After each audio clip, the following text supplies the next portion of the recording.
I'm going to frame this conversation from a tough love perspective. Right now, when I look at your short form, what I see is totally undifferentiated slop content. I'll just get like random B-roll and like chop it up into like a really simple concept. Be like, this is kind of garbage, but like we need the volume this week, and I'll post it and it'll be like, oh, 30 million views on that piece of shit. Like what? And if you do this correctly, those new accounts are going to be at 100K followers within 40 to 60 days. Personal brand is not an option anymore. I recently reopened my OFM consulting practice, helping creators go from 5-figure lifetime earnings to 6-figure monthly earnings. Demand has been insane, but people keep asking me what a consult with me actually looks like or entails, and I'd rather show than tell. So this video is a live consulting call with Kira Shannon. Kira is a 6-year OnlyFans veteran with all of the raw ingredients and talent to hit that top 0.01%. What she lacks is a sharper understanding of brand. If you've been curious about booking a consult, absolutely watch this video, and you can book through the first link in the description. And if you're not, no hard feelings, by the way, you should still watch this video because every process, every framework, and every strategic move that I walk Kira through is something that you can apply to every creator you manage.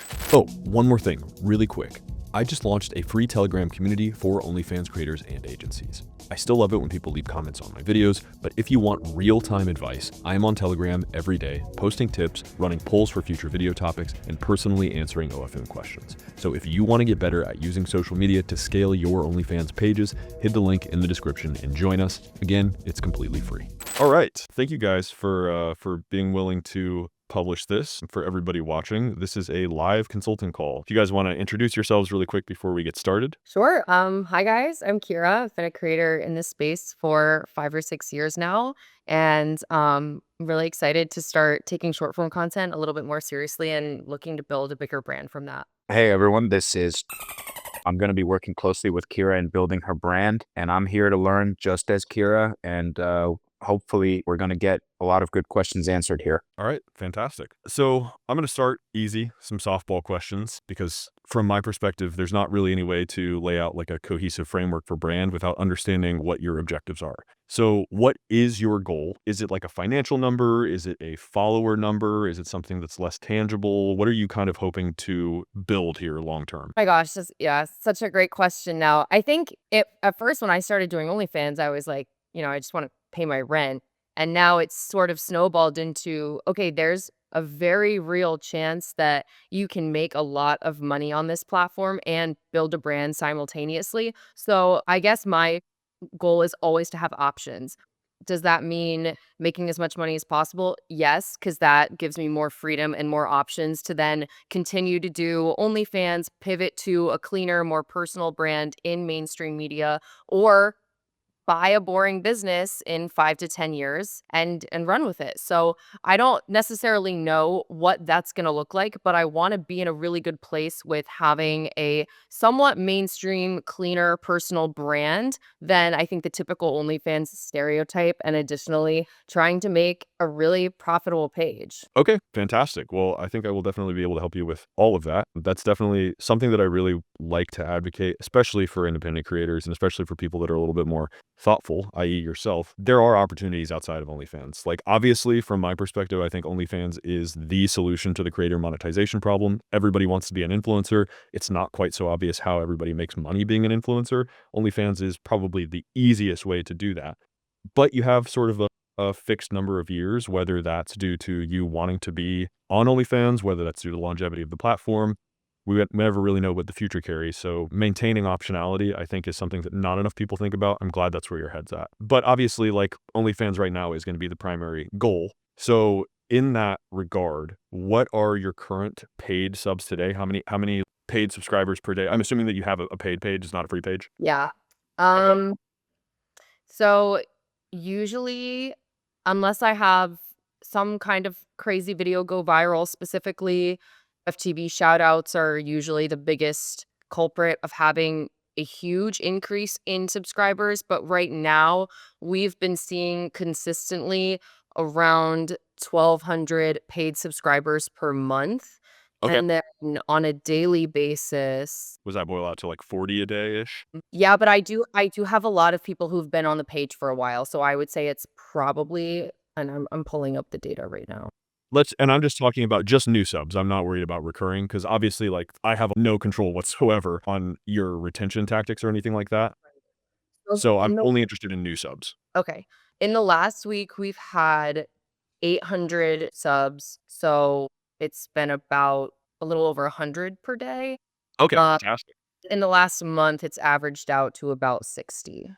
Okay, and then to the extent that you have, I know obviously attribution sucks, it's a huge problem. Do you have a pretty clear picture of where a majority of your subs are coming from? Just average subs, not obviously the spiky OFTV stuff. Yeah, so YouTube was responsible for about 90% of my traffic. Now that my channel has been hit with a lot of issues due to the recent try-on haul bans, it's pretty Instagram is the forefront, and then it's split evenly between Snapchat, TikTok, Twitter, Reddit, and like other OF models and very rare collaborations that I do. Yeah. But Instagram is number 2 after YouTube. That's probably responsible for like if YouTube is 70%, Instagram's 20, and the other ones are responsible for about 10%.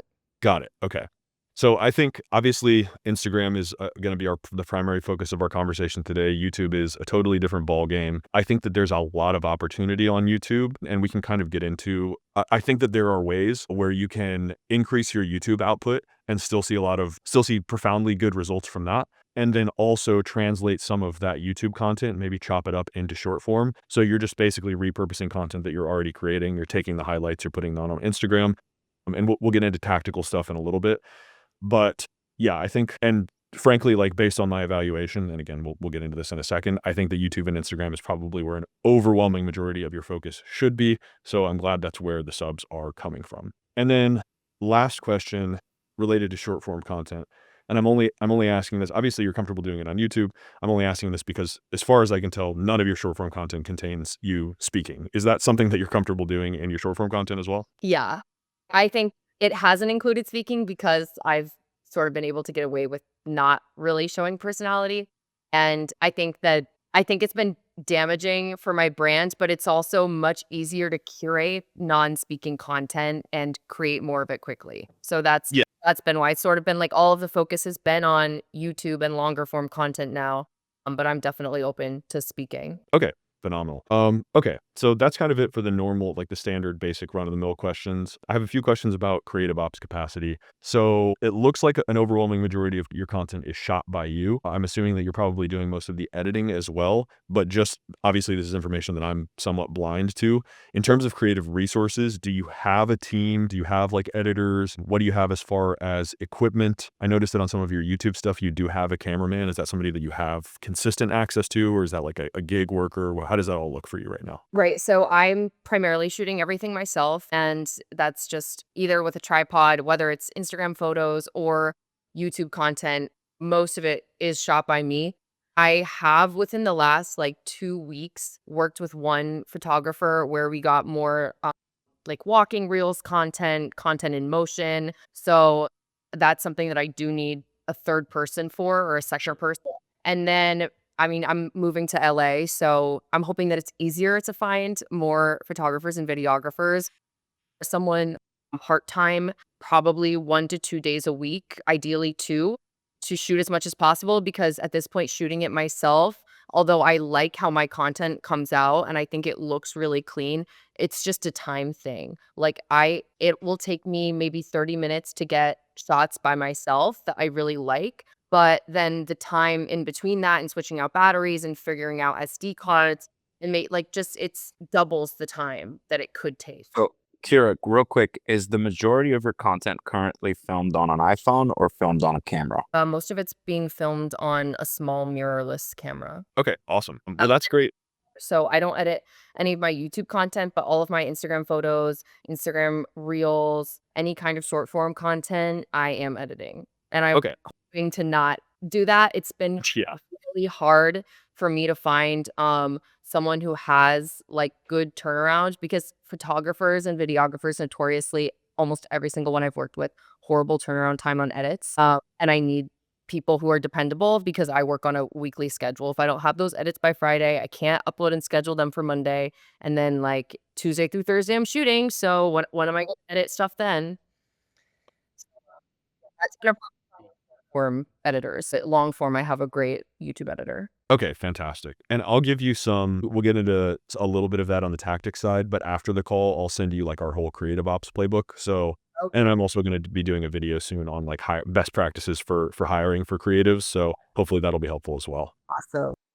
And then you already answered kind of what's stopping you from being yourself, talking more on camera from a like logistics perspective. I just want to make sure that there's no psychological barrier there. I think a lot of people are uncomfortable talking on camera or like being themselves. Is there anything on a non-technical, non-logistical basis that's like stopping you from doing more personality content? I would say 90% is the amount of pre-production and post-production that it takes with talking content. It just hasn't felt worth it to me because if I could get, you know, 800K views on a reel not talking, then I'm like, okay, well, I'm happy with this. But I think now with my Instagram, we're seeing a lot of views from countries that do not have the ideal target demographic that I'm looking for. And I think it is because I'm not talking in them. So you don't need to understand English to interact with the content. Yes. I've gone through probably like 30 to 40 of your reels and just like looked at comment sentiment and stuff. And there is a lot of like, hey, baby, love you. Will you marry me? So Puzzles every y- day. yeah. So, but yeah, a lot of that going on, which is usually not a great sign. We'll definitely take steps to turn that around. Okay. I think I have a pretty clear picture. I'm going to get into like actual performance. So what I've done is I've gone through and basically pulled your best performing content on your Instagram page and then sorted it by views, likes, comments, etc. So before we get into that, you almost certainly manage models with legitimate influencer potential. Creators who can attract millions of followers and reach the top 0.01% on OF. And now, Milky is officially reopening our consulting service to help your models reach that potential. Here's how it works. You fill out our consulting application. It's the first link in the description. It takes less than 2 minutes, and you'll get a follow-up email with all the information that you need to get started. Then you get a focused 60-minute strategy call with yours truly that includes the following: top to bottom evaluation of a model's current social media presence, the best possible niche for that model, plus how to establish and differentiate that model within that niche, research for the model, including a spreadsheet of the top creators and highest performing content in that niche, a full go-to-market brand strategy with aesthetics, personality, and repeatable content formats, and finally, a creative operations audit where I give you Milky's best practices to scale creative output without burning out your model and your team. And you get to keep a recording of our call to easily share with your team, plus all the research I do for your model. So if you are serious about building $1 million models, book your consult right now through the first link in the description. And now, back to the video. I'm going to frame this conversation from kind of like a tough love perspective. Right now, when I look at your short form, TikTok, Instagram especially, what I see is, and you're aware of this, obviously, it's part of the reason we're having this call, totally undifferentiated, like slop content. And again, I've watched probably 30, 40 of your reels, some of your YouTube content. And the problem is if we hadn't spoken off camera, like if I hadn't already talked to you, I would not know a single thing about you that would make me as a viewer feel connected to you in any way. And that's obviously like, that is where you get the whales. That's where you get that type of content is how you attract really dedicated fans, and it's how you grow. And right now your content is very generic. It's basically like 100%. I've got your Instagram page right here. I'm not going to like review a bunch of stuff, but it's basically all just kind of like thirst trappy stuff. You're posing. They're great. It's very obvious that you've got a lot of attention to detail as far as cultivating a visual aesthetic. They're really well shot. The framing is perfect. The lighting is fantastic. The backgrounds are really interesting. But at the end of the day, it's just like pretty girl on camera. And I think the thing that I emphasize in my content is that I don't want to beat a dead horse, but I think that at this point, that's basically the opposite of what I advocate for. And we're at a point now in OnlyFans where the platform's been around for almost 10 years. And this approach, this kind of thirst trap approach, given enough time or sufficient scale, it will get you to, $10, $20, $30,000 a month at most, with maybe some spiky months here and there. But I don't think that's where you want to be. I don't think that's the type of content creator that you want to be. I don't think that's the type of content creator that, quite frankly, is going to survive competition, especially with AI models. I have agency clients that are horizontally scaling OF agencies that are like, there's a guy that I talked to today that I have no idea if this is true or not, but he's basically figured out like the Instagram API, and he's like, yeah, I can make 50,000 accounts for a single model. And this is the type of content that they're just going to be posting and reposting over and over again. And there's absolutely no way that you can compete with that scale. So personality is what we want to develop. And I think on a personal, like on a creative level, I also know that you can do a lot better, which again is why we're having the call. Is that all fair to say? Yeah. Okay, awesome. So there's good news and there's bad news. The bad news is that you are behind in the sense that you don't really have a real niche. You don't really have a brand, obviously. And the good news is that you are extremely consistent. You've been doing this for 6 years now, is that right? Yeah. And you've gotten this far without niche or brand. And what that and obviously I'm separating that from the YouTube content because your YouTube used to look a lot different from my understanding than it does now. But what that tells me is that you're extremely hardworking, you're motivated, and you have a lot of followers that you've accrued over 6 years of doing this who will basically be excited about anything you do. So you've got all the creative advantages of starting from scratch, but you have like a 2 million aggregate follower advantage across 4 different platforms over somebody who's actually starting from scratch, which is a huge, huge benefit. So I think that there are some pretty simple tactical pointers and some tools that I can give you that are going to help a lot. And then I'd like to spend a majority of the call just kind of coming up with a cohesive brand strategy from the ground up and a couple of content formats for you to test out. Does that all sound good? Yeah, that sounds great. Okay, awesome. So let's get tactics out of the way first. And tactically, what I think you should do is create a new account where you offload, like you already have all of this content. You don't really need to make any more. So what I would do is basically take this primary account, this Kira Slaps account. We're going to use this as sort of the testing ground for all of your branded content. And I want you to take all of this content, create a second Instagram account, and you're going to run all of this through this software called hellobutter.io, which is, I don't know, have you heard of them before? No. Okay, they're relatively new in the space, but I think it's a game changer specifically for this type of content. And basically what they do is it's a content repurposing engine. So I'll put you in touch with these guys after the call. They're super great guys. You'll love talking to them. The product's incredible, and it can basically fully automate this entire repurposing process. So you're just going to upload all of this content, and it's going to essentially post it automatically. And over time, it's going to say, like it's going to identify your winners, and then it'll sort of repurpose them and spoof them so that it changes the metadata so that it doesn't flag as being identical content that's being reposted over and over again.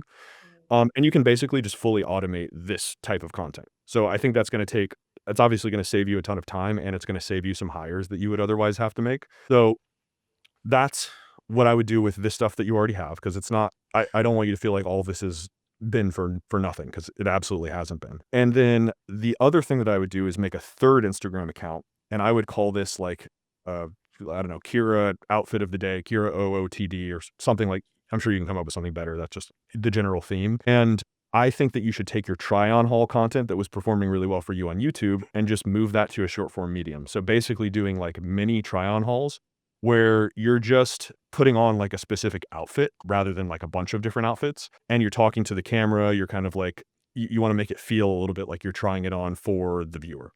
Generally, for content like that, what I would recommend is you're going to want to pick clothes that have kind of like this doesn't fit element that really highlights whatever you feel is your most iconic physical feature. I think, we don't have to say it out loud, but I think based on the content that's being posted here, we can kind of tell what that is. I think you can do this in a way that's kind of consistent with your values there, and do it in a way that's brand protective. But the more important element of this is that you want to talk to the camera. You want to make the viewer feel like you're trying it on for them, kind of like you're playing dress up, asking for their opinion on how it looks. I'm sure you've done the long form stuff. I'm sure you know the drill. You're a seasoned veteran of that content format. Does that make sense? Yeah. Okay. I already have I haven't been active on it, but I do have a third account that it was for try-on hauls. But it was back when I was doing specifically bikini, more showy try-on hauls, and it would get cooked every time. Yep. So I think it may just be better to start another completely new account from scratch that may not be flagged as, potentially violating any guidelines, and making sure that the content of the clothing is a little bit more Covered up. 100. And these sorry to cut you off. Are these accounts, they're all going on the same device, or is it better to start with a fresh device? If you have a personal phone and a business phone, I would create them on the business phone. But as long as it's a US SIM card, it really doesn't matter. And then you can use a post scheduling tool like Metricool, or you can use HelloButter and you can post it natively. HelloButter has this a unique kind of in-platform web app where it's just like it tells you the content that is most likely to perform well, and then you just click, click, click, and you can set captions and all that stuff beforehand. It's not fully automated, or it's not like a true scheduling tool like a Metricool would be, but yeah, I would create the account on the same iPhone that these other accounts are on, but otherwise you can run it through a scheduler or automate it and just post it all on that phone. That's a very good question. Obviously, it's easy for us. We're all based in the US, but that might look different for somebody who doesn't live in the US. And should I be clipping my long form try on hauls for this third account, or do you want me to specifically create content trying on clothes for a short form video? If you have, I mean, if you've got a bunch of like old try on haul content that you feel, I think the biggest thing for flagging is an excess of, let's say, skin colored pixels. So like bikini content is more likely to get flagged. So like, obviously you're wearing a bikini here, but if you'll notice, it's like this dusky lighting. So you're not, and you know, there's a sort of a luck element, I would say, but the way that this reel right here is lit, it's like obvious that this is flesh, right? So if like, let's say 60% of the frame is flesh colored pixels, I think that's more likely to attract a flag or a shadow ban. Whereas this, in this kind of dusky lighting, it's darker, right? This doesn't really register as like a skin tone. I hate that it turns dark as soon as I touch it, but you can see the one I'm talking about. Mm-hmm. You can see that it probably doesn't register that as a skin tone color because of that dusky lighting. It's a little bit darker. Like nobody has like gray skin, right? And it's still a great picture. Obviously, to the human eye, it registers as girl in bikini. But to an automated algorithmic eye, it registers as like, oh, maybe this is just more of the ocean, right? Yeah, I think additionally, because my account is consistently more conservative, then if I do end up posting one bikini photo every 5 to 6 posts, I think it is also less likely to flag me. 100%. Yeah, for sure. So you can sprinkle that stuff in as you want to, but I wouldn't say it's necessary. And I would definitely lean more towards like maybe more like leggings, like fitness related clothing. And then obviously if you have old try on haul videos, yeah, just clip those out, 30-second, 60-second, maybe even 90-second clips, see what performs best. And then I would just add captions to those and make sure that whatever the clips are, it's stuff where you're like talking to the camera as much as possible and making it feel more personal, if that makes sense. And yeah, the reason that I really like these mini try on haul idea for you, A, it's really easy. B, it's how you built your YouTube following. So you already understand the format, the angles. It sounds like you already have some content built up. It's going to be super easy for you to pump these out. And my experience is that format works extremely well for short form. So you're going to have these two new accounts and you're going to have your primary. I would say the first couple weeks of running those two new accounts, you're going to do one post a day per account. Let's say like one at 8 a.m. and one at 11 a.m. You can play around with times. I'm just throwing out times to give you a sense. And then what I would do is I would make those posts collab posts with this main account. And essentially you're going to do a couple of like daily story posts on this account as well that push followers to follow those pages for that type of content, right? So all your branded content, and we'll get into that in a second, is going to be on Kira Slaps. But you're also going to be collab posting from the two new accounts. So you're going to have like triple the volume on here, and you're going to be pushing your existing followers towards those other accounts. So I would do that with I have a story posting automation tool called Storito. I'll also shoot you a link to that after the call. Very easy to use. And I've used this exact strategy on creators that I manage that start with about actually almost identical following to you. I typically try to start this tactic around 500K followers. And if you do this correctly, those new accounts are going to be at like 100K followers within, let's say, conservatively like 40 to 60 days. And then they can kind of stand on their own at that point. You can continue to do the collab posts if you want extra volume or use them as filler posts on here, but they'll stand on their own. The reason that I really, from a tactical perspective, I really advocate for this, first, it acts as a sort of hedge. It makes sure that you're keeping volume consistent across multiple accounts and you're still getting exposures while you're testing, because we're going to be testing new stuff, obviously, for this branded content. And some of it might not work, right? Some of it might just totally flop. So we don't know, and we're not going to know until we, you've been putting out this content for, let's say, like 2 to 4 weeks. What really, you're not going to have a sense for what really, really works. And then second, it gives you robust backup accounts, right? So in case anything does happen, and it sounds like this has stayed really healthy, there's nothing that I'm seeing on here that would flag anything. So I don't think this is a super high risk thing for you, but it's obviously nice to have backup accounts. If anything happens to any one of them, you just funnel folks to the other two, and then you pick up right where you left off. And then third, you're going to get tons of net new exposures by creating 3 unique types of organic content. And for fans that follow all 3 pages, they're going to see you. They're going to open up the Instagram app and they're going to see you a minimum of 3 times every single time they open the platform. And at the end of the day, this is all advertising, right? And the more times somebody sees you, the more likely they are to eventually succumb to that purchasing impulse and subscribe. If every time I open Instagram, I'm seeing you doing a try on haul, I'm seeing you doing a thirst trap, and then I'm seeing you doing something that's like maybe a little bit more interesting, that's actually strengthening my parasocial connection with you, I am way more likely to buy whatever it is that you're selling in the long run. So you're getting new eyes, you're tripling the number of times that yeah, go ahead. When you're mentioning branded content, what we're looking at right now on her page, that's not branded content. That's correct. What would you classify that as? I would say this is like kind of thirst trap content. It's visually appealing, but that's it, right? And this is, I would say, like what we're kind of trying to avoid is stuff that is purely visually stimulating, because I think it's a common misconception. Obviously, you guys know this because you're involved in the industry, but it's a very common misconception that like OnlyFans is a purely visual or like, let's say, pornographic platform. In reality, what people are paying for is access to your time and a more intimate personal connection with the creator, in this case, Kira, obviously. So this is only giving that visual stimulation, right? And it doesn't really tie in well with OnlyFans as a product because you're not selling visual stimulation. Like you're going to have transactional customers that only want to buy content, but most of the people that are subscribing to your page want to talk to you in some capacity. There's something about you that catches their eye in particular. And so when you're thinking about your top of funnel strategy, and especially for branded content, what you want is for that person to already have kind of an idea of who you are and to set an expectation and to set like, hey, this is what talking to me is going to feel like. And they're much more likely to want to have a more intimate relationship with you if they have some idea of who you are before they subscribe, right? Does that make sense? Yeah. Okay, let me see. I think I had a couple other tactical things. So yeah, right now you're doing 4 platforms, right? You've got X, you've got YouTube, you've got TikTok, and you've got Instagram. Is there anything I'm missing? Facebook actually is currently my biggest reach platform. So biggest reach, but not great for subscriber conversions, it sounds like?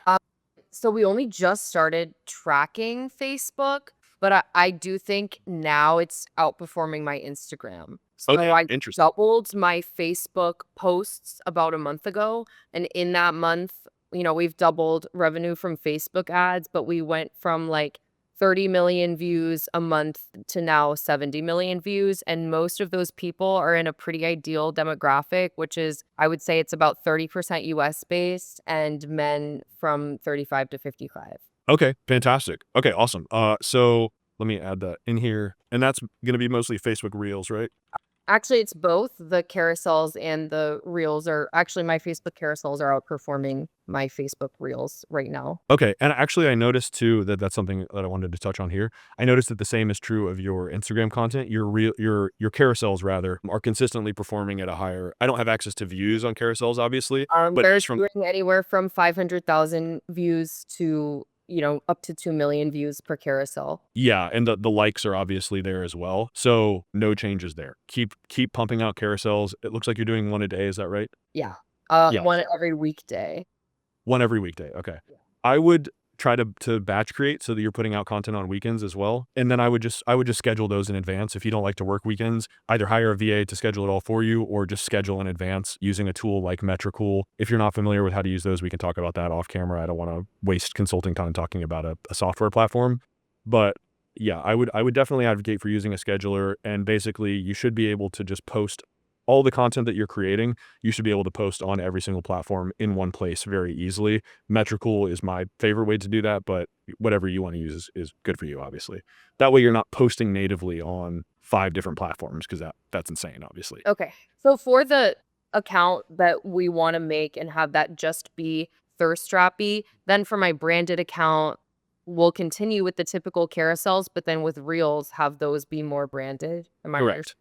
Okay. Yep, absolutely. And the thing that I consistently notice about carousels, when carousels, let's say the term I like to use is escape containment. Like if your carousel is consistently getting like a higher number of non-follower reach than follower reach. That's obviously great for conversions. But what I typically see with carousels is that an overwhelming majority of viewers of carousels are people that already follow you. So you're giving the fans, I would say that that's like content that sort of pushes followers down the funnel towards becoming subscribers. But I would say change absolutely nothing about your carousel strategy. It's working really well. The content's great. The photos are great. Like A+ there. And then as far as like what you're actually focusing on, I would say you're primarily going to be creating the short form content. Create it with Instagram Reels, Facebook Reels in mind, then repost them on every other platform. So your TikTok and stuff. You don't have to create new content specifically for TikTok. And especially in the early stages of like getting the ball rolling on all of this, you're going to get overwhelmed that it's going to be like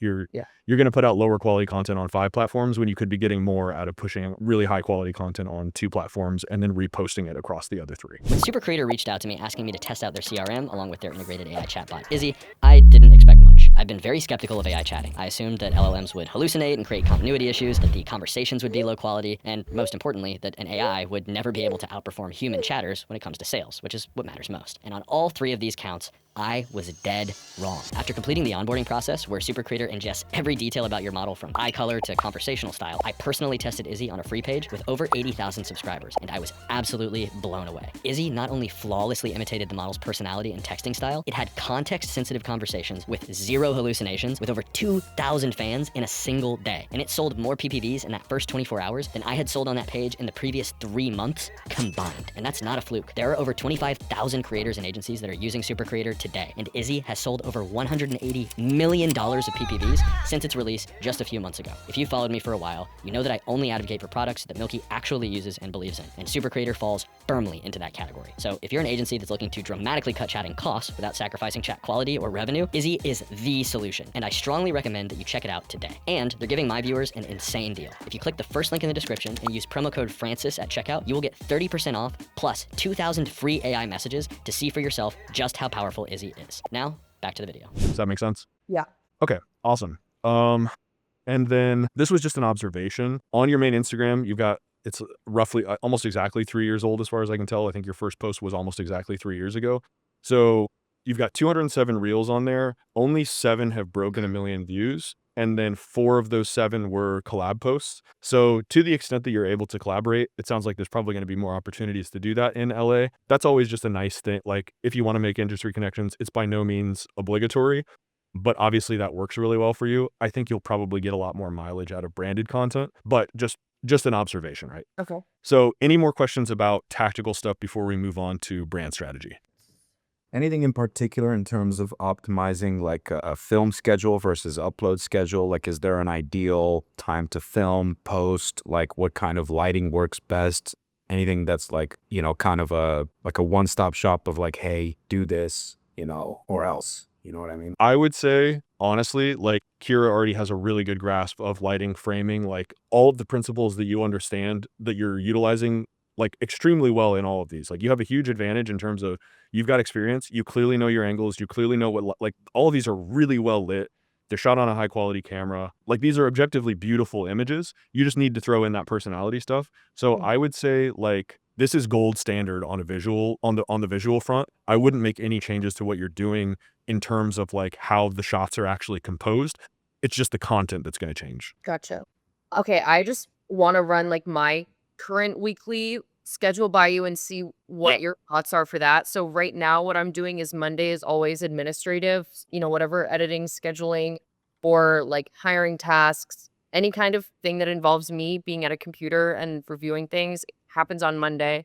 Tuesday is typically carousel photos. So I'll take, I try to take 5. I can try to take 7 or more carousel photos, and working with a photographer really increases how money I can. Sure, yeah. It is hard sometimes to find a photographer who like takes them at the same angle that like I like, that I know performs well, but like, it's just kind of trial and error for that. And then Wednesday and Thursday is usually dedicated for like either OF content or long form videos. And then Wednesday would be short form. So I guess, is there a better way for me to optimize making more short form content by maybe like doing shorter long form content or, anything like that? Because when I take the IG photos, what I do is I'll take the photos, I get the angles that I like. Okay, now I know the most flattering angles in this outfit, in this spot and location, whatever. And then I will shoot like a 1 to 2 minute video for the reels and then clip that down to the most flattering 3 to 6 seconds. And I'll usually get 2 to 3 reels in a couple minutes of posing in whatever angle that's working for. Got it. So I'm actually really glad that you brought that up. I don't know if that's something I would have asked independently. But I think that there are some big changes that I would make. The biggest one is going to be kind of around, let's say, like mentality or approach with, I would say, and this is going to sound a little bit counterintuitive, like be comfortable with putting stuff out that you're not necessarily proud of or that you might not think will perform well. Okay. You don't need to be like super draconian about like, I don't really like exactly how this turned out. A lot of what you're going to be doing after this conversation is experimenting, and you're not going to have good information about what works and what doesn't unless you're putting stuff out that you think might not be good. And this is a lesson that took me a long time to learn. And it's easier for me from like a directorial perspective to say, hey, just put out everything. It's not my fucking face that's in it, right? But I think that that's a mentality and that's a headspace that you really have to get into, is like get comfortable with putting stuff out that you might not be like super happy with, because the reality is you just don't know. There's so many pieces of content that I put out, and I've talked about this in some of my videos before, where I'll work with a creator and I'll just get like random B-roll and like chop it up into like a really simple concept, and I'll look at it and be like, this is kind of garbage, but like we need the volume this week, and I'll post it and it'll be like million views on that like piece of shit. Like what And happened? that's what I did, 7 years ago when I started a YouTube channel, and I did it again when I got, in trouble for actually, posting a different kind of content that we've spoken about before that was so far off from doing any kind of like thirst trap OnlyFans content. So now I've, had to start from scratch with my channel, and, I can do the same thing with Instagram. Yeah, and that's how I would approach it, especially at first.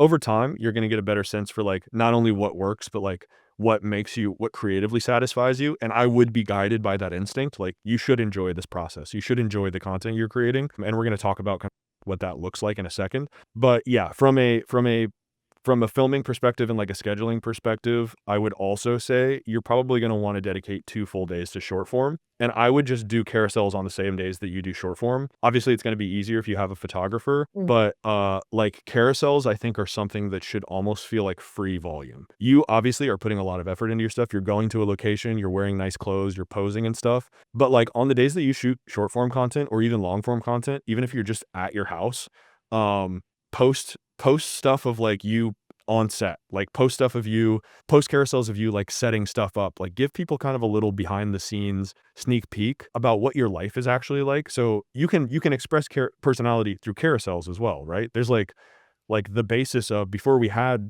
devices in everyone's pocket that could record everything at any given time and produce high quality video. Most information was communicated visually through pictures, right? The whole advertising industry up until 30 years ago was still images for the most part. And so a lot of that stuff still applies, right? So it doesn't have to be like perfectly shot, perfectly lit pictures. Like get a bunch of pictures. And I know that you're probably, to some extent, you're going to want to look good in the pictures, but like, don't be afraid to be silly. Don't be afraid to post random, take random pictures while you're working with a photographer or setting up shots or whatever the case might be, and try to pick up more incidental volume for carousels on the days that you shoot short and long form, rather than having a day that's totally dedicated to carousels.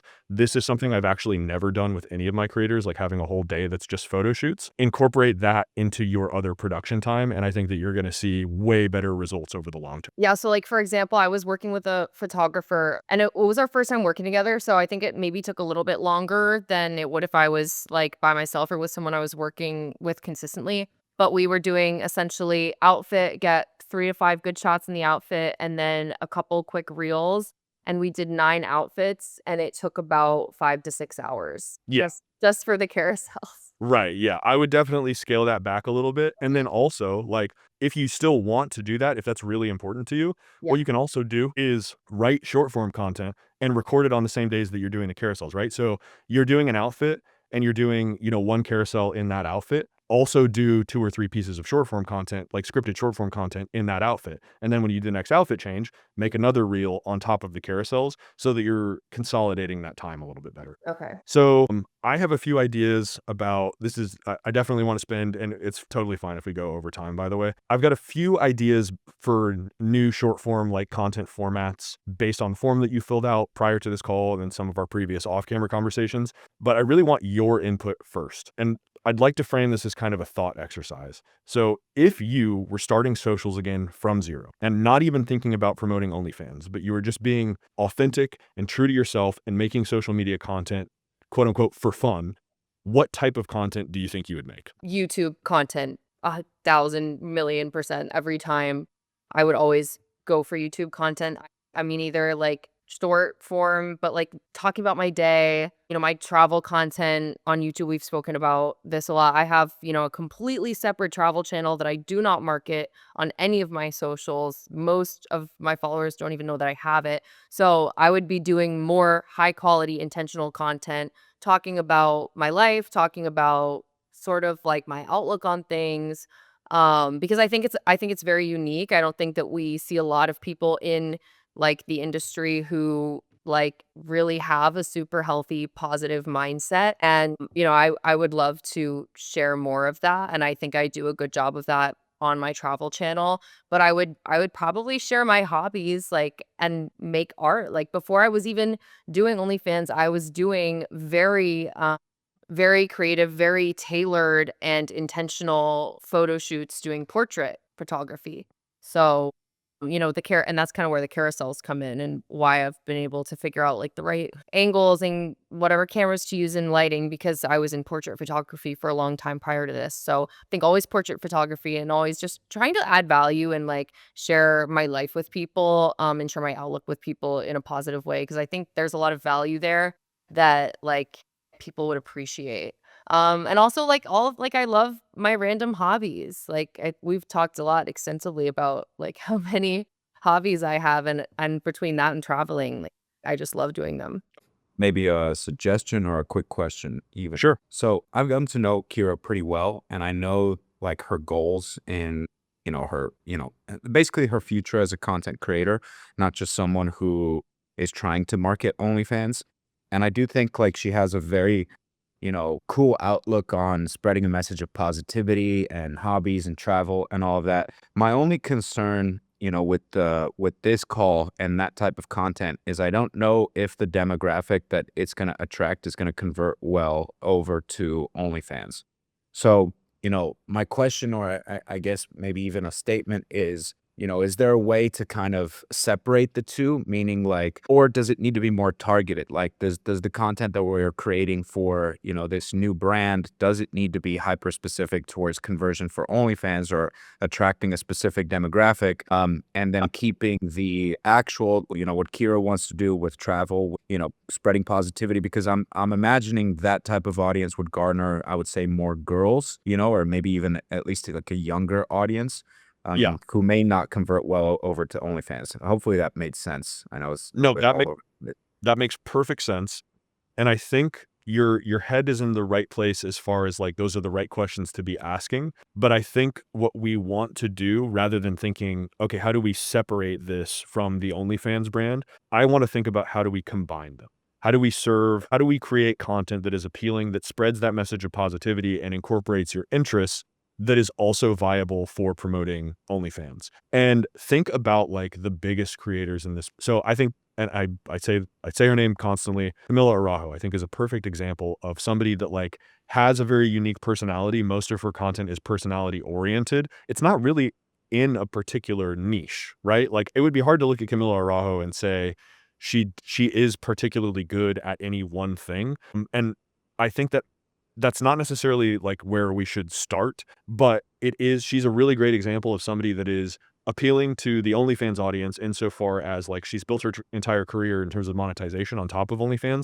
Now she's exploring other options, but she did that while she was building an audience of both males and females, right? If you look at her comment section on most of her big posts, a lot of it will be like, women being supportive of her and her message because she's sort of unapologetically her. She doesn't care if you think less of her because she does OnlyFans. And women respond positively to that message. And it may be the case that you can't monetize that attention towards OnlyFans, but it doesn't mean that that attention isn't valuable because A, it drives engagement on the posts and it creates a sort of like community element in the comments where you have people that are kind of like arguing and fighting. You've got girls that are like, she's living her best life and doing so.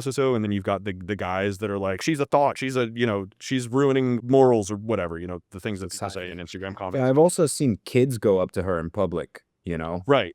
So she's like a legitimate like influencer celebrity, even though her primary monetization vehicle is OnlyFans. So you absolutely can do both. But again, I don't think that's where we should start because it's a little bit broad. And obviously Camilla has like, I don't know, probably she's also been in the industry for probably 6 or 7 years, but she also has the opportunity element of like her big start was being in that Mr. Beast video. And so she has a little bit of cultural cachet in a way that you don't just get to like build spontaneously. So what I want to think about in terms of narrowing is, Kira, is there anything that you would say that you have like an abundance of knowledge on or something that you are deeply something specific, right? Rather than like spreading message of positivity, that's something that we can incorporate into your content. But from a niching perspective, we want to do that while you are engaged in some activity that people find interesting or like whether that's a hobby or whether that's like a specific topic or set of topics. So is there something that you're like deeply interested in and you're either already really good at or something that you really want to learn and that you're comfortable doing or talking about on camera while you're, let's say, injecting your personality into it? Does that make sense? Yeah. I mean, I think the whole, reason that I've even gotten into OnlyFans in the first place, and we've discussed this as well, was because I was always interested in personal finance and building wealth. And then that sort of snowballed into starting the page, but then it also snowballed into like now this huge passion for, okay, how can I really like do business in an interesting way? How can I scale in an interesting way? How can I have the right money habits and travel hack and also like spending money in a way that's fruitful, but also in a way that, keeps me enjoying my life. I pay a really high rent. I love where I live, but like I drive the cheapest car I could possibly buy because I just don't care. And I think a lot of people in my personal life find that really unique and interesting. And I would assume that a lot of other people online would as well. Like, oh, this OnlyFans girl makes all this money, but like, I still shop at Aldi's. I still, drive a Toyota. So, I think maybe having like those two opposites could be really interesting. And I'm just so passionate about like, financial plans and money management and being really smart about budgeting and how to reinvest correctly. I could just go on all day about stuff like that. And I'm definitely not an expert by any means, but I think that it is just unique for someone to be in the OnlyFans industry and have it, smart and responsible spending habits. Yeah, I was joking with Kira the other day. I was saying maybe we should open up a separate page and have her wear like a pantsuit, I mean, that's like, again, this doesn't have to be a separate page, right? We're going to be entering a phase of experimentation here. And I'm really glad you said that because that's actually my exact idea. And that's how I wanted to approach the brand building element of this. So I guess we can talk about it. Basically, the idea that I have, like if you and I were working together on like a creator manager basis, how I would approach this is you've been doing this for 6 years. You are a legitimate veteran of this industry. And I would imagine that as an independent creator that's been doing this for 6 years, it's a long time to do anything, right? There's so much that you probably take for granted as like basic or common knowledge that basically nobody outside of the industry is even Well, aware. I also think I don't want to say like, oh, I'm humble and I'm down to earth, but I don't necessarily think I'm smarter than anyone else. I think that I was much more consistent and diligent than most people would be. Yes. But then from feedback that I've had from other people, like my perspective is more unique than I thought it was because my thoughts that I have every day on a normal basis, I'm like, why would I share that? Because I assume that everyone else is coming to those conclusions. Right. But they're not. I promise you they're not. I think that there is a huge unaddressed gap in the market for OnlyFans creators that kind of like peel back that curtain and talk more about the business and personal finance side of things. Because basically the only thing that you hear on the front end is like big creators that are talking about their, like Camilla, Sophie Rain, they're talking about, oh, I made a few million last month or whatever.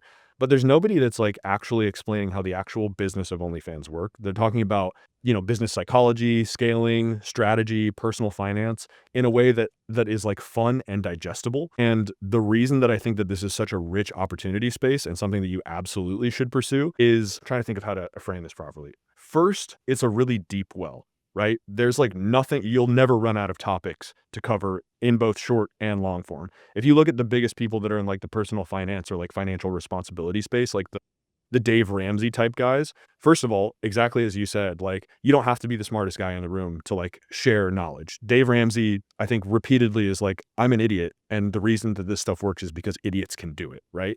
So there's that angle, but there's also like, there's tons of different format opportunities there. Dave Ramsey's been doing it for like 20 or 30 years at this point, right? He hasn't run out of shit to talk about. And so there's the opportunity to do short form, long form content where it's just you talking to a camera. But as you develop the brand, maybe there's OnlyFans creative. Maybe you could do something exactly like this, where it's like a live format, like a call-in show where you have independent OnlyFans creators that are like, hey, how do I do this? Like, what's the deal here? Like asking questions about whether it's personal finances, whether it's page management, asking you for tips, stuff like that. That's also a huge untapped opportunity space. Second, I think that on the more, salient to OF promotion side, I think that men are going to see that and they're going to go, ooh, finance mommy? She's attractive and she's smart. And I think that the reaction to that is going to be like, oh, this is so cool. She's being transparent about this stuff that everyone else is lying about or just not talking about. Right. And I think that that's going to do a lot to build trust and connection with your customer base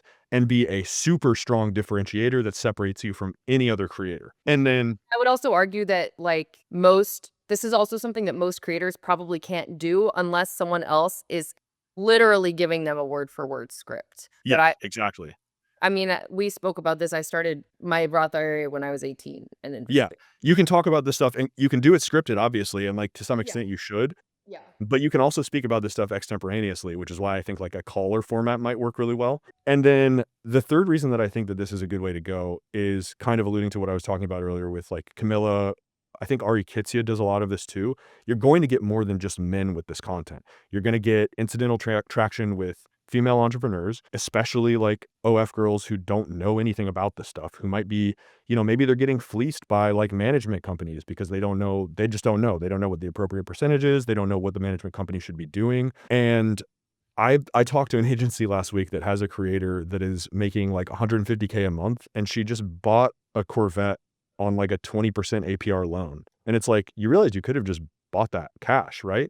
And if that creator had like one person to talk to in the space, or like one person that was creating content that was like, hey, 20% APR loans are not great. Maybe don't do that. Maybe you're making enough money to just buy it fucking cash, or like figure out a better financing plan. Or like if you have like, Well, I have so many stories of even like personal friends making really, really irresponsible financial decisions, much to my like, hey, this is a bad idea. yeah, Hey, like I would feel like a bad friend if I watched you do this yeah, and didn't say anything. Like, this is your life. Do what you want. I would not feel right as a friend to watch you go spend like this ridiculous amount of money on a car that you don't need, on a rent that you don't need. Like, this is not, going to be around forever. And I think a lot of, people in our industry, particularly models, have a really bad understanding of like what that longevity would look like. And they're not setting themselves up for success in a smart way. absolutely not. And I We think can that, go on for hours about this, and we have, but but now you need to do it on camera. I think that that's really like, ultimately, that's what I kind of want to figure out here is like, what does it look like to do that on camera? Because I think also for somebody like you that's thinking about what happens after OF, this also creates monetization opportunities after OF. In the same way that I'm consulting you right now on organic social, you might be the me for an independent creator who just has no idea what they're doing, who doesn't have the experience, right? You've got so much experience in all of these stories to draw from, where you can very clearly illustrate and articulate to somebody like, hey, these are the pitfalls that you can really easily avoid. Follow me. And you're going to develop a lot of trust with those people. And then once you decide to rotate out of OnlyFans, maybe you have like a functional consulting business, or, all of that stuff like kind of feeds into a personal brand that persists outside of OF. The only creator that I'm aware of, or I'm sure that there are creators that are doing this, but the most popular, let's say, person in this space that I'm aware of that's making content specifically to help other independent OF creators. Do you know who Alana Cole is? no. Yeah, exactly. Her platform is like maybe a 10th the size of yours. I think that you can do a lot better job, but like there's legitimate, I guess the point that I'm trying to make is that like if that's the second best, there's a legitimate monopoly opportunity for you here. And that's always exciting. Through the process of creating this content and doing this stuff, you're learning about something that you're already naturally interested in, and you're going to set yourself up with tons of skills and knowledge that, again, transcend OnlyFans whenever you're ready to like transition away from the platform. The example that I gave Kira was, do you know who Shelby Sapp is? I do not. She is a kind of a sales girl. Like I'm pretty sure she sells courses, but you know, her whole thing is speaking on Instagram. Like she does these reels that she just talks and gives like hot takes about business or sales or life or whatever. And obviously she's very successful doing what she's doing, but she's very much in like the business niche, and Yeah. her page like absolutely rips content. And I know, you know, I don't know exactly how much money she's making, you know, her current career, but you know, it's in the hundreds of thousands of dollars every single month. Yeah, that's So there might be phenomenal. a And different avenue. There might be a different avenue of monetization, you know, outside of OnlyFans, if that is how you style your content in the future. 100%, yeah. The last portion of my consulting calls is typically competitive analysis, and what I like to do there typically is I'll look at like the top creators in the consultees niche. But since you don't really have a clear niche and you have a bunch of different interests, what I did is I kind of did a mashup of individual creators. I'm going to zoom out here because this is impossible to read. Here we go. Of individual creators who are doing stuff that like you have done in past content or are interested in. I assume you guys are familiar with Bryce Adams. Yes. Yeah, she's like the GOAT of fitness humor content. I mean, look at these view counts are absolutely fucking absurd. Basically what I did is I went into everything that you're interested in, and I like found the most performant creators that I think you could draw inspiration from in those niches. And then I pulled anything that has over 1 million views. Bryce Adams, look at how insane this is. I think you have to go 160 rows down before you find a reel that has less than 1 million views. She's insane. The way that I would think about this is like the focus for your brand, I think should always be personal finance, financial responsibility, talking about, you know, peeling back the curtain on OnlyFans, talking about the business of OnlyFans and what you've learned, but you can incorporate your interests into doing that. So Layla Hormozy is more of like, she does like a lot of business psychology, human performance stuff. You guys are familiar, I assume, with Alex Hormozy? Yeah. I'm familiar with both.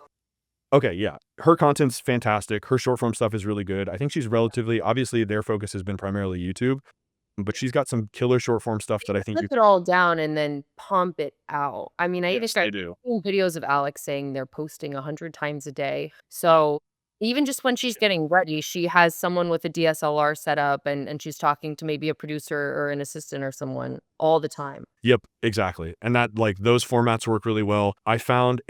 I will tell you, this was the biggest pain in the ass. Finding like good archery creators. This is the one that I think would have the most crossover. But what I would take from here is not necessarily, don't think of it as like you're making archery content, but like, you know, a close up of you like pulling a bow back, firing an arrow, and then launching into a scripted piece of content. That's a great visual hook, right? So she's got a ton of like interesting shots that she's taken. And then this is another fitness creator that performs really well. Obviously, like the fitness niche is to some extent very saturated, but it's saturated because there's an extraordinary amount of demand for that content.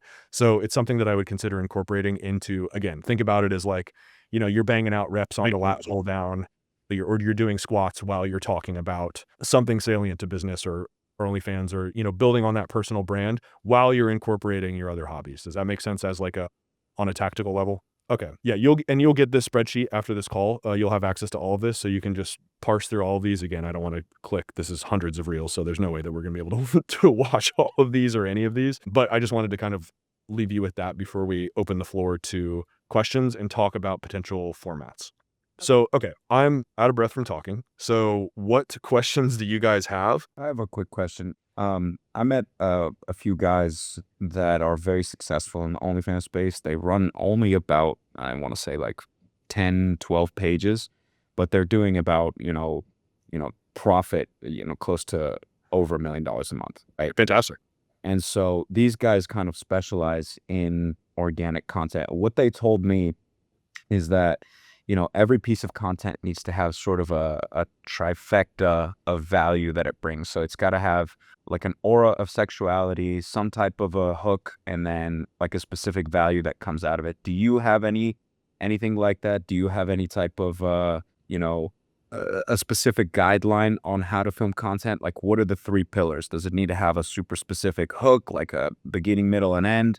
Like, do you have anything that you suggest that every video needs to incorporate in order to be super successful on the platform? That's a good question, and I think you basically answered it. I would say, like, hooks are essential. It's not the be all end all. I think that people overemphasize hooks because the reality is that, like, you can have the best hook ever, but if the content itself is insubstantive, like, people are gonna watch the hook that first 3 seconds, and then they're gonna be like, "Okay, this is boring," and then all you've done is successfully get them for the average amount of watch time, like, congratulations, right? So, the value piece is the one that I'm the most interested in as a content creator and then as somebody who advises other content creators. And I think that's part of the reason that I think this financial or business angle is really attractive, is because you are providing legitimate value to people. Now, there's obviously value in entertainment, but there's so many people that are creating purely entertaining content on Instagram. And the reality is that, like, Kira, you have a great sense of humor, but you're not competing in the comedy niche, right? Like there's so many people that are spending all day long writing like really interesting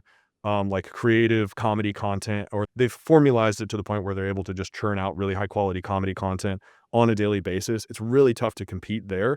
I think that it's important to incorporate humor into content, but entertainment content is kind of a different ballgame. If you're providing tangible, actionable value to people while you're also looking good on camera and you have structurally the content is sound, so you have those like visual hooks. The one thing that I would say that I don't think that you included in that, or those guys that you were speaking to, like those 3 pillars, I would say the 4th pillar is that, like, a hook isn't just the first 3 seconds. You have to keep the viewer's attention. And I think that there's lots of ways to like hack attention. And I think that that's something that's a little bit underutilized, especially in the OF space.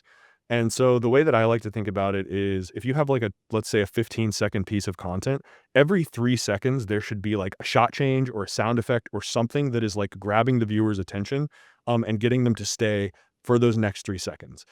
The way that I like to think about it is that, like, you need to be structurally throughout the content, you need to be interjecting or saying or doing something interesting that is continuously recapturing the viewer's attention roughly every 2 to 3 seconds. When you start whatever formats we arrive at, whatever content you start creating, kind of keep that in mind. So like if you're just doing a talking head video where you're telling a story about somebody who got like fleeced by a management company and how to avoid it or whatever, like every 3 seconds, do a shot change. Have, like, if you say a word like goat, have a goat, like a sound effect or, whatever. It'll come down to what the actual type of content is, because it has to be whatever those like attention grabbers are, have to be salient to the actual content. Obviously, otherwise you're like, if I just in this video every 3 seconds put a goat sound, it wouldn't make any fucking sense. But you understand what I'm saying. I hope I don't sound like a total lunatic. Okay, awesome. Yeah.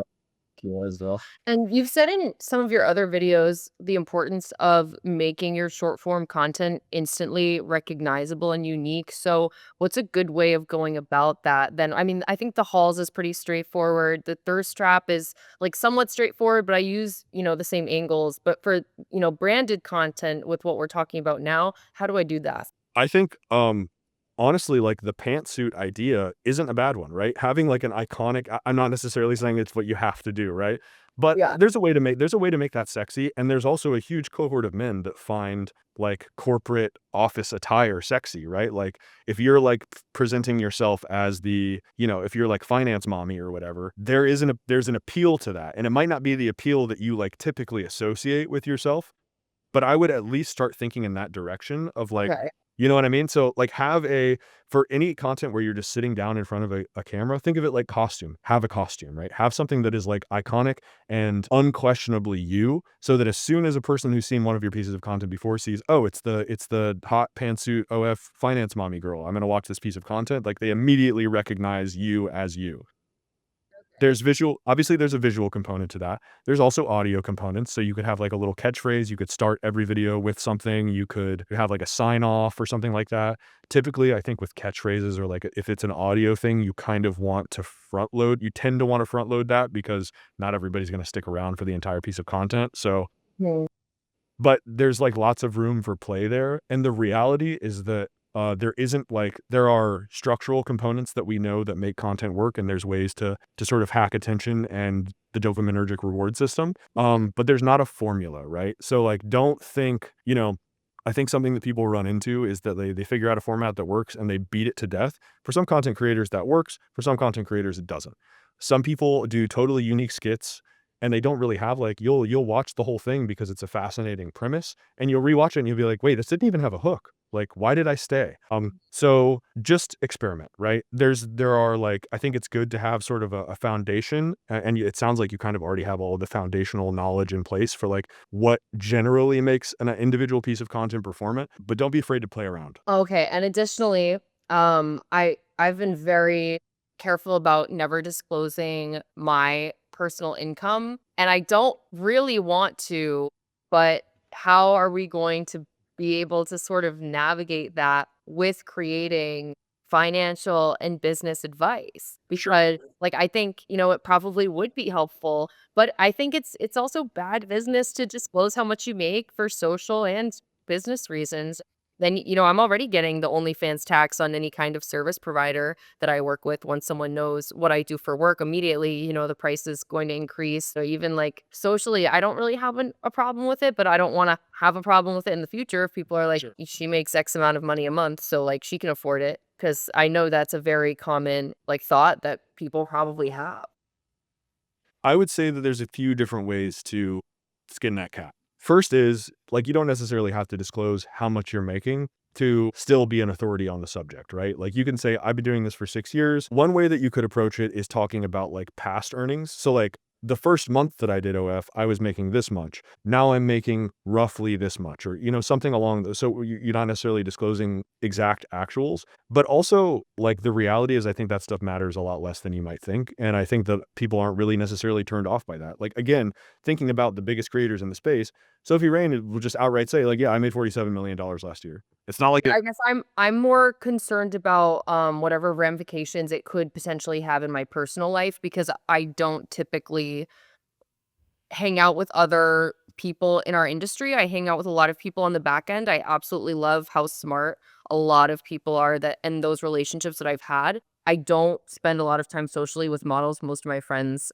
sure. totally normal people. Yeah, I mean, I can't really speak to the impact on your personal life. I think that ultimately that's a decision that you'll have to make. I can only speak to my experience, which is that both with my friends that are in the industry and my friends that are outside of the industry, I've never really received. Now, it's a little bit different. I'm not a model, right? And so I'm not quite as publicly out there. I'm not the one that's like on OnlyFans. So I think that I kind of get maybe a little bit more grace than would be afforded to a model or something like that.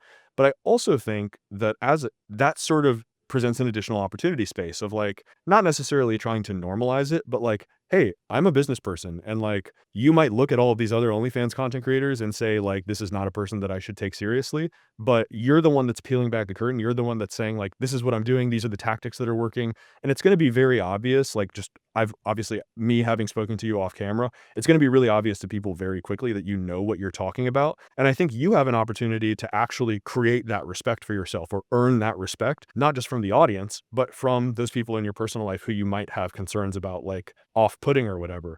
Because the reality is like you are a public figure. So whether you're disclosing your personal finances or how much you're making or your income or whatever or not, like people are already going to naturally have opinions about you. And from my perspective, like the easiest way to confront that is to be head on and just be super transparent in your content and be like, yes, that's true. I do this for a living. Here's how much I make. Here's exactly how I did it. I know what I'm doing. I'm not like a silly little girl that just graduated high school and I'm just, showing my tits on camera or whatever. Like I'm a business person. I'm taking this seriously and I have goals after this and I'm able to clearly articulate all of those things. In a way, I think that actually might afford you additional opportunities in your personal life or like remove some of that stigma from your personal life because you're being super transparent and open and you're unafraid to say like, yeah, I know all this stuff. I am doing this and like, I'm proud of it. I'm proud of what I built. Yeah. Does that make sense? Yeah. No, it's so interesting because, like, you just use the phrase public figure, and like that's never once how I've thought about it. The socials have always been separate from my self image.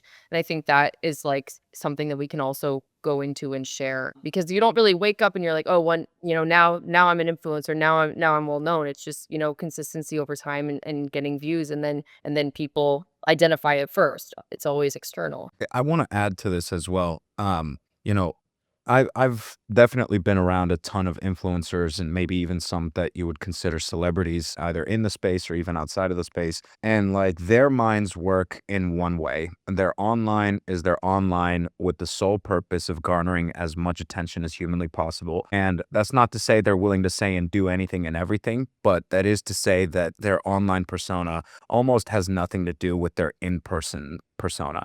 And I think Yeah. most people who are close to them recognize that. And, the conversations that they have are not about the content that they're posting, right? And so I think you're maybe overthinking it a little bit. I think where, you should sort of garner your approach towards this call is, how do I maximize the most out of my social medias? And if one of those ways is disclosing, at least saying like I do 5 figures or I do 6 figures or something like that, and how did I get from under 10,000 a month to, let's say now we're closing in on a 6 figure month, I think that's fine to disclose. And in fact, I think it probably is going to play well with your audience, especially if this is the type of content you're doing. And here's one last little tidbit that I want to share, and I'll kind of let you guys sort of close out the call, especially on a content value side. But I don't know, I'm sure that you guys have heard of TJR, the day trading influencer. So he's kind of crossing that threshold where, he's moving on from being just a course bro into being a legitimate like influencer celebrity. Like he's really crossing that bridge of someone who just sells courses online to someone who's almost like a rapper, at this stage. And so the way that somebody else described it to me is, they said his content has three things. It has entertainment, it has education, and it has aspiration. So when people look at his life, they aspire to be him because it looks cool, it looks interesting. So for you, whether that would be like traveling or, doing all these crazy hobbies that you do, or even educating people wearing a sexy pantsuit or whatever, I think that can be like aspirational to some people. Like, look at this boss ass bitch, like killing it at life. I mean, Kira, I know you personally, and you do way more in your personal life than I do. And half of the stuff you don't even film, right? And so I think that's super cool. I think people would love to see that. On an educational aspect, I think if you provide a ton of value with people, especially about things that you want to talk about, I think many, many people are going to resonate with that. Whether it's OnlyFans specific or business specific or finance specific, like however you would like to structure that, I think broader the better. Maybe you can tie in OnlyFans into it, might be a good idea, but educational, component to that is super important. And I think like you have that there. And then what did I say was the last thing? Entertainment. So then there needs to be a component that's just fun to watch, right? So it can be, let's say, a portion of it can be somewhat, informative. A portion of it can be, just kind of like fun to watch. But then I think a big component, or at least one of the criteria that you need to think about every few videos or something, is like, let me watch something that's just purely entertaining, like, let me see something from you that's just like fun to watch, And I don't know if you agree with that, if you guys both agree with that, but that's a tidbit that I learned not too long ago from somebody who was analyzing this person's Instagram profile, and I thought I'd share because I think it's relevant here. That what said is a great way to segment into my next question, which is, how can we, for lack of a better word, and you've also used this in some of your videos, exploit these viewers' insecurities to influence purchasing behavior with the content that I'm now going to be making? Yeah, I think that sort of naturally happens with things that are related to money. But I Okay. also think that is so, in some way, it's not that I regret saying that, but like I think that applies uniquely to some brands, but not all brands. Like more controversial brands, like Right. Where like Camila Rajo is like, somebody's like in her comments saying, the context for that is basically like Camila Rajo, somebody will come into her comments and say, like, OnlyFans detected opinion rejected. And then she'll show an income statement that's like, I made $2 million last month. You're working at McDonald's. What's good? I don't think you need to necessarily lean into that. Like, I don't think you're like naturally, I think, a very kind, very positive person. And so the way that I would think of it less as exploitative and more as the other side of that, which I think I said in that video, is it doesn't have to be like cruel exploitation. It can be exploitation in the sense of like recognizing that maybe some of your male viewers have financial insecurities, and you saying like, hey, it's really hard out there for everybody, right? And like the fact that you're even watching this content means that you're trying to improve your financial situation, which puts you in, the top like 10% of people, or, whatever, however you want to frame it. But I would lean into that. If you're going to lean into like exploring status consciousness or status differential between you and the viewer, I would think about it more from a perspective of like, hey, I really admire how hard you're working. Like, I see that you're here, you're with me, you're trying to improve. Let's do it together. As opposed to like, I make $1 million, fuck you. Yeah. I mean, that's definitely not the kind of content that I want to be putting out there. And I know Yeah. it's going to work for other creators, but like, I think at the end of the day, the value and the intention is always going to come first for me. That's always going to Yep. be more important than however many views we can get or however much money I can make. I know a lot of people disagree. Late stage capitalism is a really, really interesting place to and time to be doing business. And I think because I have that intention behind everything that I do, especially with business, it actually kind of gives me a leg up. I think more people want to work with me and more people trust working with me because I'm so vocal about that.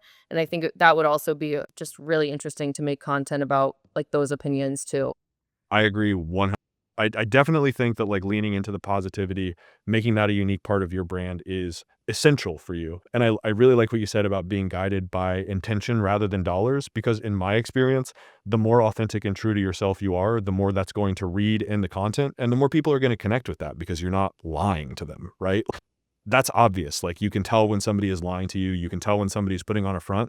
But if it's just you as you talking about your experiences, talking about the things that you want to do, talking about personal finances, advising people, guiding people, telling them about the mistakes that you've made so that they can avoid them, and doing all of that with like a really upbeat, positive tone, people are going to respond to that really, really well. And I'm excited to see what you make, honestly. Okay. I just have one last thing. Can we sort of like roundabout or summarize somewhat of an action plan here? So, for example, like let's set up sort of like a faux studio type situation, similar to how you have your background, and then, Yes. do the lighting in a specific way and then open this account. Can you just kind of cover everything and just give a few action steps into what the next, let's say, few days might look like? Yeah, absolutely. So obviously, going back to the tactical segment of the call that was like an hour ago, time flies when you're having fun, I guess. The first steps is going to be to create those 2 new Instagram accounts so that you can start taking all of the content that you've already created and basically repurposing it and start building up, like have those be the segmented accounts where you're like, that's where you're moving all of the thirst trappy content. As far as setting everything up for a majority of your time is going to be spent now on this new branded content. Exactly what I said. I think that you need to set up if you have a room in your apartment, I know you're moving, so it might be a little bit tricky as that happens, but wherever you're going, I would have a dedicated workspace, set it up like a studio. For me, just like you said, I've got the full soundproofed office with the black panels. This is really cool for me because like my mask reflects light, the panels reflect light, so I can produce some interesting, like I can really control the lighting in here and kind of do whatever I want.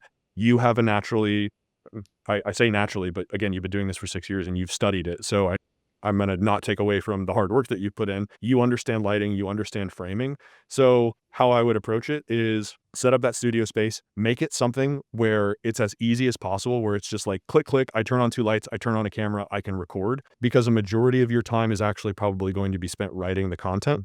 I'm not sure how familiar you are with scripting. We can talk about that a little bit off camera, because that's a whole other ball game that we there's no way this would be a 3-hour call if we talked about script writing, because that's like the thing that I'm probably the most proficient at. But you're going to have to get comfortable with scripting. You're going to be writing a lot more content. But what you basically want to do as far as like actual setup is make it so that as you have written pieces of content on your days that you're shooting, you can just turn that camera on and start talking to it. And then on the post-production side, like make them easy to edit. I would invest in maybe multiple cameras, so have like a multicam setup. So for a lot of my like long form educational videos, I'll have my A cam, which is going to be straight on like this. And then I'll have a B cam and a C cam that are hitting me at different angles, so that if I want to repurpose something into short form content, I can go, first 3 seconds visual hook, A cam, me talking to the camera, me like pushing up into the camera, doing something interesting to get the viewer's attention for short form.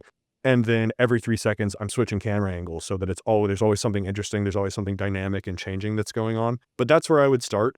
And then as far as like action on making the content, get that set up in place, start recording videos, do it with just one camera at first. Like, don't overcomplicate it. Write content that is based on your personal experiences, stuff that you feel really comfortable talking about and you're like, you have conviction about. Start there. Start with like 30-second to 60-second scripts where you're talking about a specific concept or a specific topic. And then once you feel a little bit more comfortable with that, because it's going to take some time to get comfortable talking to the camera in addition to script writing, because it's not something you're necessarily used to on a short form basis. Once you get comfortable with that, start experimenting with different formats. So like, the way that I like to think about it is start with like 2 or 3 really basic concepts. One concept might be just you talking to the camera about a specific facet of OnlyFans business, or like a specific concept about like data analysis or tracking or something like that, something a little bit more instructive. Focus on topics that are going to be, I think Chatstar alluded to this, interesting to a broader audience. Don't get super specific at first. And then as you figure out what it is that people want to learn more about, which obviously you'll know based on the performance of the clips, as you figure that out, lean harder into that direction. Okay. Should we also potentially hire like a really baller editor to do all the Yes. short form Yes. stuff? I think an editor is the single most important hire in any creative team, especially for short form, because all the magic happens in the edit, right? I can record the most informative piece of 60, I can tell you how the world works in 60 seconds or whatever. But the reality is nobody's going to watch it unless you have a cracked editor who knows how to catch people's attention, who understands your sort of your style and your vibe that you're going for. And on that basis, again, I'm actually making a video about precisely this. So you'll have a much longer, thing to digest within the next couple of weeks. But I would say, and I'll give you some of my best practices stuff off cam, I would say hire a full-time video editor, because you're doing this full time, and like having somebody that you consistently work with on a weekly, monthly, yearly basis that's doing that understands you and the language and like the aesthetic and everything, like really understands what you are trying to do, is absolutely essential. You can pay Filipino VAs or, a guy on Fiverr or whatever, like $5, $6, $7, $10 an hour or whatever, and they'll do a passable job. But the reality is that they don't understand the cultural language. They don't understand the concepts that you're talking about. And there are lots of unique things about an individual piece of content that are going to be more attractive to an audience that like not every editor is going to understand. So we'll talk off camera about what hiring a full-time editor actually looks like and entails and how I would approach that. But that is the first hire I would make. Okay. All right. Well, thank you guys again for agreeing to have this published. I really appreciate it. Thank you. This was very informative. We learned a lot. Kira's like, I already know all this shit. Yeah. Kira, do you maybe want to tell people where to find you as we sign off? Yeah, I'm on Instagram, Kira Slaps. Come check me out, and hopefully by the time that this video is posted, you guys can see some cool financial content. Sick. All right. Thank you guys, and have a fantastic rest of your day.